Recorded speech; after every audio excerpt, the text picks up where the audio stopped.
Fala aí galera, tudo bem? Boa tarde, boa noite, não sei em que horário que vocês vão estar assistindo esse vídeo. É um prazer estar aqui com vocês novamente. Meu nome é Vitor, para quem se lembra de mim, lá no comecinho do ano eu dei algumas aulas de física para vocês. Depois eu tive que sair por outros motivos, mas agora eu estou de volta com força total para ajudar o Nicolas com as aulas de física. Então não desanimem, tá uma hora boa de começar. Hoje estou gravando esse vídeo no dia 31 de agosto, às 16 horas e 35 minutos, especialmente para vocês.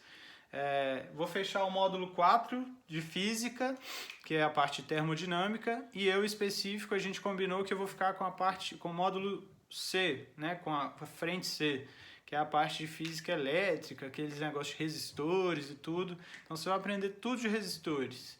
E cai muita questão no Enem, né, sobre isso. E também cai muita questão sobre termodinâmica, que é o tema que a gente vai fechar aqui hoje. Então, um abraço aí para todos. A gente vai voltar a interagir lá no grupo de WhatsApp, então eu vou lembrando de vocês, vou mandando um abraço. Hoje que eu me lembre, né, tinha o Thiago, o Vinícius, a Larissa, então um abraço para todo mundo, para a Júlia, e a gente vai voltar a interagir. Só queria dar um recado rápido antes da gente começar. Eu sei que está muito difícil, né, com essa tal dessa quarentena aí, nem sempre a gente consegue manter a motivação, mas está difícil para todo mundo, então aproveitem, é uma hora boa da gente voltar a estudar. Vamos lá. Página 37 da apostila de física. Pega aí, quem não pegou, se não está aí, dá um pause e corre lá, porque eu vou seguir a apostila para dar essas aulas. No final do vídeo, eu vou dar a primeira metade dessa matéria, que é complexa e é muito interessante. Mas a parte mais complexa mesmo a gente vai deixar para um próximo vídeo. Se vocês sentirem essa necessidade, vocês peçam lá no grupo que a gente faz mais um. Por enquanto eu vou ficar na primeira parte, a parte mais básica, que é muito importante para todo mundo ter noção. Vou fazer 2 exercícios no final desse vídeo com vocês, com base no que a gente estudou aqui. É bem importante, então sem mais delongas. E se quiserem, né, sempre tiver dúvida, manda aí no grupo lá de WhatsApp que a gente tem. Estamos sempre à disposição para ajudar vocês, porque, né, vestibular é muito importante. Vamos embora! Então eu desenhei aqui no quadro, a gente vai usar só isso aqui hoje. A gente vai aprender o que é a primeira lei da termodinâmica, explorar ela num diagrama PV, tá errado aqui, né? Pressão versus volume, e aí a gente vai estudar alguns casos específicos. Específicos de quê, né? Para quem está lendo aí a apostila, gosta de estudar e ler, é sempre legal, essa apostila é muito boa. Ela vai explicando, vai conversando com você. Então a gente está estudando aqui transformações geralmente de gases, né? Até porque líquido e sólido não tem muita variação de volume. A gente costuma falar que eles são incompressíveis. Mas gases não. E aí geralmente a gente trata dos gases ideais para falar como que um gás variou, ou a pressão, ou o volume, que varia muito, né? E a temperatura, a relação deles. E aí tem uma lei, que é a primeira lei da termodinâmica, que meio que correlaciona isso tudo. Então, em física, infelizmente, vocês sabem que às vezes a gente tem que decorar algumas fórmulas, né? No geral, não é preciso decorar, a gente vai sempre tentar entender. O mais importante é entender mesmo. Mas, no geral, você acaba decorando algumas fórmulas, e essa é uma bem simples mesmo, né? Que ΔU é igual a Q menos W. Essa é a primeira lei da termodinâmica, uma das fórmulas básicas, digamos assim, né? E aqui a gente tem a unidade, né? Unidade é muito importante em física. Quem entende unidade, aprende unidade, costuma às vezes resolver algumas questões só por aí. Então, deem bastante valor para as unidades, que elas podem te ajudar bastante. Aqui, gente, a gente está falando no geral, está falando de energia, assim, né? Então é medido em joule, isso aqui tudo. ΔU, que é a variação da energia interna de um gás, né? Ela é medida em joule. E aí, como eu estou fazendo uma soma do lado de cá, o que vocês acham que vai ser a unidade de Q e de W, que é calor e trabalho? Se fosse multiplicação, aí podia ser uma coisa ou outra, mas como é uma subtração, ou se fosse soma também é o mesmo caso, é tudo joule. Eu só posso somar joule com joule, né? Para dar joule. Né? Se eu não consigo somar 1 metro mais 2 segundos. Não tem jeito, né? Posso até multiplicar ou dividir 1 metro por 1 segundo. Aí dá, né, dá velocidade, dá metro por segundo. Mas somar não consigo. Então tem que ser a mesma unidade. Então isso aqui tudo é medido em joules. Joules é a unidade de energia, tá? É importante a gente saber isso. Vamos lá, então vamos falar um pouquinho sobre cada um desses termos aqui dessa equação, que ela é muito importante. ΔU é a variação da energia interna. U é a energia interna. Ela está diretamente ligada à temperatura do gás, tá, gente? Para quem lembra, né, desse diagrama aqui de pressão versus volume, as isotermas, que são linhas em que eu tenho uma mesma temperatura, elas fazem uma sei lá o que é isso aqui, né? Um semicírculo aqui. Elas vão fazendo assim. O que isso quer dizer? Não assusta não, é bem simples. Quer dizer simplesmente o seguinte, que um gás que tiver nesse ponto ou nesse ponto de pressão e volume, né? Que aqui, por exemplo, ó, vamos pegar três pontos aqui. Então eu tenho P1, P2, P3. Ficou ruim aqui porque P eu chamei de ponto, né? Vamos mudar. Porque P é pressão nesse caso.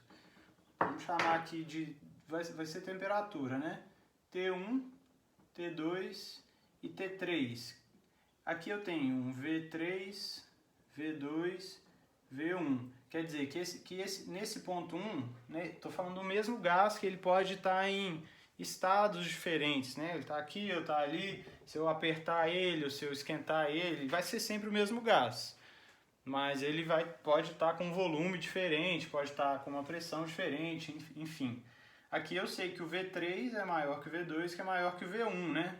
Quer dizer que esse gás aqui, ele ocupa um volume maior do que esse, né? Ou seja, e esse aqui ocupa um volume maior do que esse. Enquanto a pressão aqui, eu sei que a pressão que esse gás aqui está sofrendo é uma pressão um pouco menor, a pressão aqui é um pouco maior e essa pressão aqui é bem maior. Ou seja, o P3 está muito comprimido. E aqui é 1, 2, 3, né? 3, 2 e 1. Então esse P1 aqui, ó, ele está muito comprimido, porque a pressão dele está alta. E olha só, não por coincidência, o volume dele está menor. Ou seja, se eu apertar um gás, né? Geralmente ele vai estar... se ele tiver com maior pressão, quer dizer que ele tem um volume menor também. Mas, o que todos esses três pontos aqui têm em comum? Eles estão sobre uma mesma isoterma, ou isotérmica. Ou seja, eles estão à mesma temperatura. Então, isso que é muito legal. E eu sei, por experiência, e vocês sabem também a partir de agora, que as isotermas vão subindo. Então, por exemplo, se eu tenho um ponto aqui, outro aqui, outro aqui, outro aqui, se eu quiser comparar o estado deles, né, como que um está e como que o outro está, eu sei que a temperatura desse aqui vai ser a maior de todas, e essa aqui é menor, essa aqui é menor, essa aqui é menor. Só essa teoria, pessoal, já pode ajudar muito em algum exercício, porque se cai lá que um gás está aqui e o outro está aqui, você de cara já sabe que esse aqui tem uma temperatura maior, ele está mais quente mesmo, né? Não pode falar assim não, mas ele tá uma temperatura mais elevada. E temperatura está diretamente ligada à energia interna. Tem a ver com a vibração das moléculas, por isso que se chama energia interna. Vou pôr o microfone mais para frente aqui. Por isso que chama energia interna.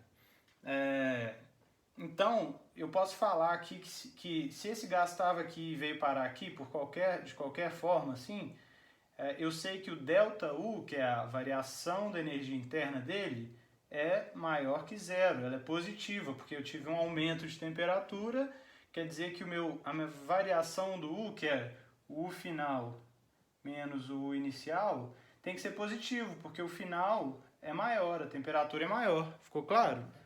Se não ficou, dá uma voltinha e pega de novo. Mas eu vou explicar de novo aqui. Eu tinha uma temperatura X aqui e outra temperatura Y. Eu sei, só de olhar o gráfico, que essa temperatura aqui é maior, porque ele está numa isoterma mais para fora, né? Como eu expliquei, esse gás aqui, se ele estivesse aqui, eu sei que ele vai estar mais quente que esse. E esse aqui vai estar uma temperatura ainda maior que os outros.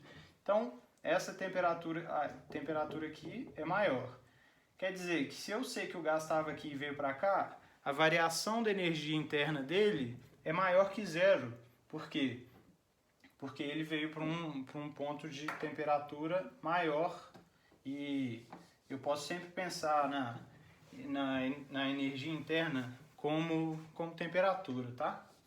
Não é diretamente, mas é só para a gente entender a lógica. E inclusive tem uma fórmula aí, depois quem quiser entrar mais no detalhe, vocês conseguem chegar à conclusão que esse delta U aqui é 3 meios de PV. 3 meios de PV. Tá? Mas eu não vou entrar nesse detalhe agora não. Vamos lá. Então ficou claro, pessoal? Ó, primeiro passo então era entender o que é esse danado desse delta U, variação da energia interna. Para facilitar, lembra dele como temperatura, é a sua temperatura. No geral é isso. Um outro muito legal é o Q, né? Que também é medido em Joule. Q, gente, é calor. Calor é muito interessante de discutir. O que é calor na física? Calor na verdade, calor é uma transferência, né? Quando eu tenho um corpo mais quente e um corpo mais frio, vamos pensar aqui, ó. Eu tenho um fogo aqui e um gelinho aqui, né? O que vai acontecer? Esse gelo aqui vai derreter e vai virar água, né? Por quê? Porque ele esquentou. Por que ele esquentou? Porque tem um corpo mais quente que ele, do lado dele.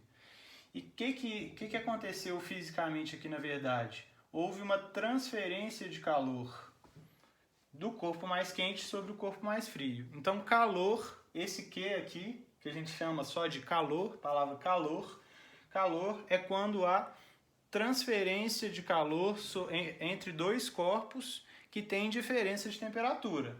Se eu tivesse dois gelinhos aqui, vamos dar um outro exemplo. Dois gelos à mesma temperatura, que vai estar a 0 graus Celsius, provavelmente, se ele estiver no mesmo lugar e tal. Esse aqui está a 0 graus Celsius e esse aqui também. O que vai acontecer é que eles vão estar em equilíbrio, porque o tanto de... o que está sendo transferido de calor desse para esse é igual ao que está sendo transferido desse para esse e eles vão entrar em equilíbrio. Se fosse o foguinho lá que eu desenhei, a diferença é que no foguinho o calor que esse aqui está transmitindo é muito e esse aqui está mandando só um pouquinho. Então o delta aqui, que é o balanço, o resultado é como se estivesse transmitindo só de lá para cá. Calor, gente, é transferência de calor entre corpos com temperaturas diferentes. Se os corpos tiverem a mesma temperatura, você pode de cara falar que esse calor ali é zero, não teve transferência de calor. Existem outros casos em que eu vou ter uma transformação que não tem transferência de calor, mas enfim. E o último caso, beleza? Então, ΔU, energia interna tem a ver com a temperatura. Calor tem a ver com dois corpos em temperaturas diferentes. E o trabalho, que é o W, que ele é muito interessante, é muito importante a gente entender a teoria dele, que é o que eu vou explicar agora para vocês. O calor, gente, só para retomar aqui rapidinho antes da gente começar, se eu tiver um sistema em que eu aqueci ele, quer dizer que o meu calor vai ser positivo, porque eu estou transferindo estou esquentando esse sistema, né? Mas a forma certa de falar é que o calor é positivo. Por quê? Porque tá entrando calor no sistema. É muito complexo essas terminologias, mas pode entender assim mesmo, para nós aqui, tá? E se eu tivesse, na verdade, um gelozinho aqui,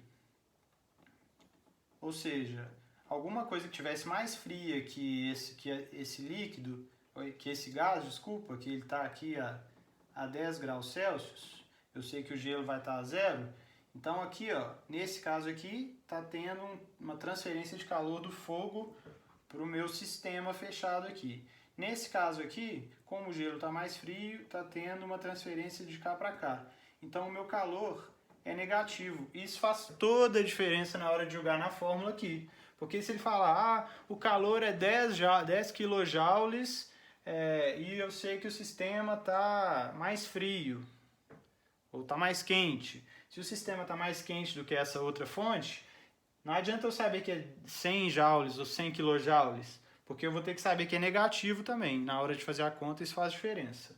Então, se você não entendeu, volta um pouquinho, para, reflete e lembra que você vai ter que saber muito bem identificar quando o calor é positivo e quando ele é negativo para você jogar nessa fórmula aqui. Nem sempre, pessoal, os exercícios você vai ter que colocar a fórmula, usar a fórmula e fazer conta. Às vezes é só saber se no final ele esquentou ou esfriou. E às vezes é exercício só de texto, mas você tem que saber a lógica. Então a lógica inicial é você conseguir identificar se o calor é positivo ou negativo. E a variação da energia interna, você já sabe falar quando é positivo ou negativo. Se a temperatura aumentou, então aqui, ó, T aumentou, eu sei que o U é positivo. T diminuiu, eu sei que o U é negativo. Beleza? Esse aqui é o U. Como que o U varia junto com o T? T aumentou, U é positivo. T diminuiu, U é negativo. Calor. Se eu tive transferência de calor, ou seja, alguma coisa mais quente, é positivo. Se eu tinha uma coisa mais fria que absorveu o calor, é negativo. E o trabalho? Como é que o trabalho entra nessa história? O trabalho é bem simples. Se eu pressionei um êmbolo, né, esse êmbolo móvel aqui, se eu pressionei ele, quer dizer que teoricamente, eu vou diminuir o volume, né, que eu vou apertar aqui. Aí o meu trabalho vai ser negativo. E se o sistema, por exemplo, quando eu esquentar ele aqui, ó, é muito provável que esse êmbolo vá levantar, né? Isso acontece, é muito comum cair isso em exercício. Então, se eu esquentei, o meu êmbolo vai subir, o meu calor vai ser positivo. Mas assim, pode variar, etc. O importante é vocês saberem que se o volume aumentou, aí eu vou voltar aqui no nosso diagrama. Se eu estava num ponto A aqui e fui para um ponto B, quer dizer, o meu volume era V1, foi para V2. V2 é maior, né? Ele expandiu. Quer dizer que aqui o meu trabalho é positivo. Beleza? Isso é muito importante. Dito isso, a gente já entendeu como que cada um varia aqui, né? Se vai ser positivo ou negativo. Eu quero que vocês entendam também que o trabalho ele tem uma propriedade, que às vezes isso vai cair, que o trabalho é essa área aqui. Por quê? Trabalho é P vezes V. P vezes V. No caso aqui, delta V, né? Porque eu tenho que ter uma variação de volume para eu ter trabalho. Se não variou o volume, gente, de cara você já sabe que a transformação teve um trabalho igual a zero. Então, já vou usar esse aqui, ó. É uma transformação isovolumétrica. Beleza? Muito importante. Isso é muito importante a gente entender. E eu acho que deu para entender, né? Ficou claro. Se ele não subiu nem desceu o êmbolo, quer dizer que o meu ponto B ele ia estar assim, nesse mesmo volume aqui, V1. Então a área embaixo do gráfico é zero. O trabalho é zero. Quando que o meu Q vai ser negativo? Vai ser igual a zero, desculpa. Uma transformação adiabática. exemplo clássico, tá, gente? Transformação adiabática. Geralmente ela acontece quando é uma transformação que acontece muito rápido. E aí não dá tempo de o sistema trocar calor. Não é igual aqui eu coloquei o fogo lá e fiquei esperando o negócio esquentar e expandir. Tem dois exemplos clássicos aqui que quero que vocês anotem aí. Latinha de refrigerante e desodorante. Nesses dois casos, quando eu abro a latinha e dá aquele tch, ele dá uma esfriadinha. Aí, bem rapidinho, curiosidade aqui. Por quê? Aqui vai ser zero, né? Se eu abrir, eu tive uma expansão adiabática, né? Sem troca de calor. Aqui vai ser zero, desculpa, né? Porque foi muito rápido. Aí eu abri, ou seja, eu tive uma expansão. O meu delta é positivo, o meu W é positivo, né? Porque foi uma expansão. Se ele é positivo, aqui na fórmula, eu vou ficar com um delta U igual a menos qualquer coisa lá que foi o trabalho. E aí, como o trabalho vai ser positivo, o delta U vai ser negativo. Ou seja, por isso que eu tenho um resfriamento, um certo resfriamento quando eu abro uma latinha. Entenderam? Muito interessante. E o desodorante é a mesma coisa. Quando eu aperto, sai o gás, é uma transformação adiabática também, porque ele sai muito rápido, né? Não dá tempo, não é uma coisa demorada.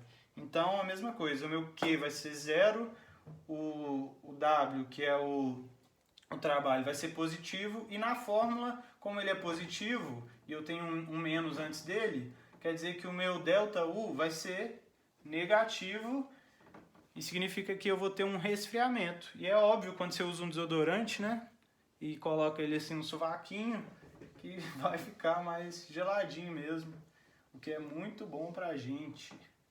Porque se você está usando desodorante é porque está precisando. Enfim. E ali, gente, aqui a gente já sabe, né? Vocês já sabem. Mas se o meu delta U for igual a zero, eu tenho uma transformação isotérmica, que é aquilo que a gente falou, né? Eu tenho as isotermas ali. Se ele é igual a zero, quer dizer que ele ficou numa mesma linha. Ele nunca vai ter vindo daqui para cá se o meu delta U é igual a zero. Beleza? Então era isso que eu queria falar de teoria para vocês a princípio. Eu vou fazer dois exercícios bem rápidos. Acompanhem comigo, por favor.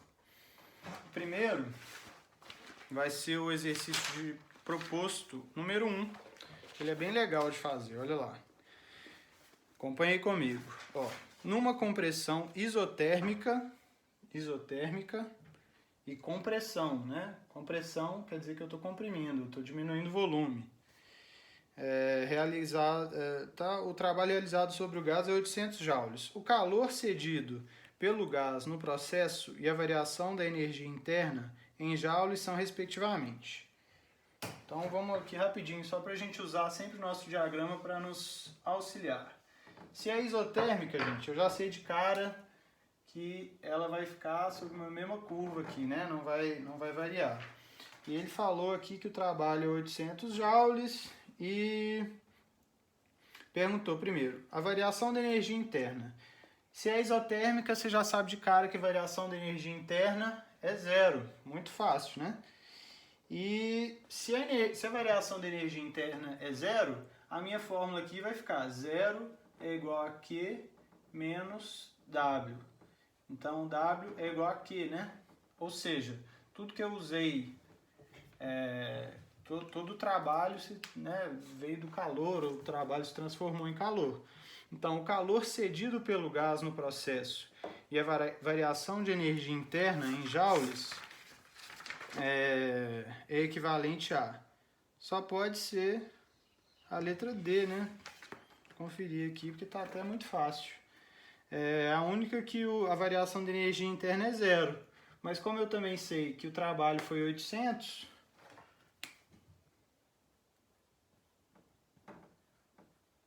o meu calor também cedido vai ser 800. E aí só para a gente lembrar aqui rapidinho, falou que o trabalho realizado sobre o gás. Quando o trabalho é realizado sobre o gás, você acha que é negativo ou positivo? É negativo, né, gente? Por quê? Porque eu apertei aqui, né? Realizei sobre o gás. Se o gás realizou um trabalho sobre o sistema externo, aí é para cima, tá? Isso é no feeling, talvez, mas é assim. Quer dizer, na verdade, aqui que o meu trabalho é negativo. E o meu calor é negativo também. E olha só, ele perguntou, o calor cedido pelo gás, olha aqui, ó, cedido, quer dizer, o gás estava mais quente, então, nesse processo. O que aconteceu? Eu apertei o gás e ele liberou calor para o ambiente. Só que ele não deu tempo dele variar a temperatura. Se ele estava a 10 graus, ele continua a 10 graus. Por que eu sei disso? Porque foi isotérmico, né? Foi muito rápido. Então apertei ele muito e aí ele esquentou o ambiente lá logo de cara. Negativo e negativo. Viu a importância de a gente entender que os sinais não é só sinal não, viu, gente? A gente está entendendo a teoria. Isso é muito importante. E vamos fazer um outro rapidinho agora do Enem. Vai lá para a seção do Enem, o 7, por favor. Que esse é de 2014 e vocês vão ver uma aplicação, que esse é bem simples e aí a gente finaliza o nosso vídeo por hoje. Enem 2014. Um sistema de pistão contendo um gás é mostrado na figura. Acompanha aí, viu, gente? Sobre a extremidade superior do êmbolo, que pode se movimentar livremente sem atrito, encontra-se um objeto. Através de uma chapa de aquecimento é possível fornecer calor ao gás e, com o auxílio de um manômetro, medir sua pressão. A partir de diferentes valores de calor fornecido, considerando o sistema como hermético, o objeto elevou-se em valores ΔH. Então, todo mundo está acompanhando aí, mas de qualquer forma eu vou refazer aqui o meu... Aí, gente, vocês viram aí que não é mais um PV aqui é um ΔH, que é a variação da altura ali, né? Que o êmbolo, que o objeto está. E o calor fornecido, beleza? E aí um gás se comportou assim e outro gás se comportou assim. Esse aqui é o M e esse aqui é o V.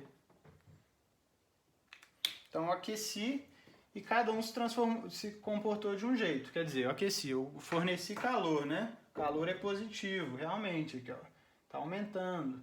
E o que aconteceu? O M, o ΔH foi maior, ou seja, para o mesmo calor fornecido, ele levantou mais, quer dizer que o M ficou mais alto, né?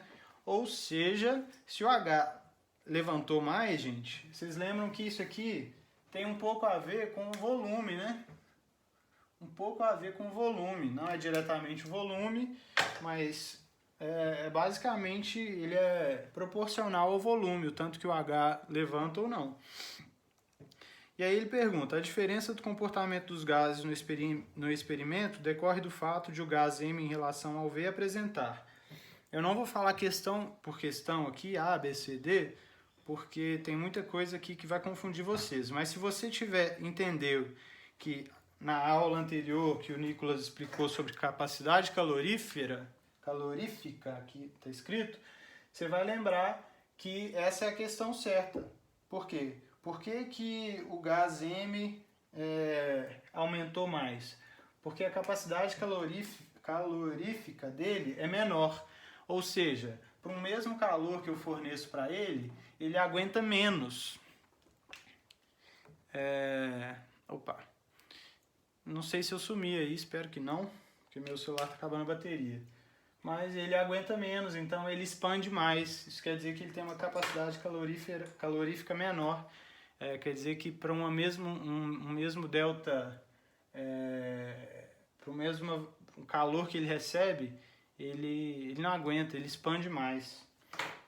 Mas isso está um pouco fora, assim, diretamente do que a gente discutiu hoje. É bom só vocês lembrarem do ΔU, que é a variação da energia interna, do que é o calor, W, que é o trabalho, quando que cada um é positivo e quando que cada um é negativo, e os casos em que cada um é zero, que aí facilita bem minha equação, né? No caso, quando ΔU é zero, aqui eu vou ter Q igual a W, se o Q é igual a zero, eu vou ter ΔU igual a menos W, e se o W igual a zero, eu vou ter ΔU igual a Q. Ok, meus queridos? Fica assim, deu meia horinha de vídeo, bacana. Vamos dormir todo mundo feliz e animado. Façam a revisão. Quem tiver dúvida, manda pra gente. Beijos.